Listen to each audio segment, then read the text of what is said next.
Well, basta ano, it's the same advice na binigay sa amin when we were starting. Always be polite, be nice to everyone. Be respectful, especially of the, hindi lang yung mga senior, pero of everyone you work with, you know, because people remember that. And be professional. Come on time, come prepared, and do not be noisy on the set. Yan ang kailangan matutunan ng iba. Kasi naglalaro sila. You know, remember, we're here to work.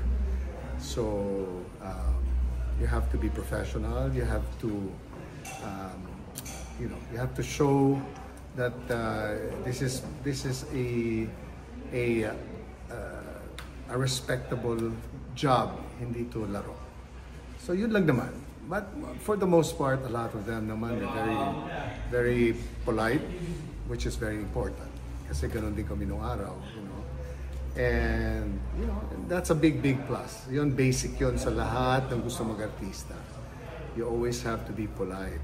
You know, hindi lang sa mga artista, mga production people. Kasi yan ang mga, karamihan ng production people, tandaan nyo, hasang-hasa na yan sila.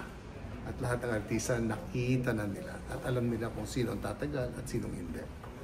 So, yun lang ang advice ko.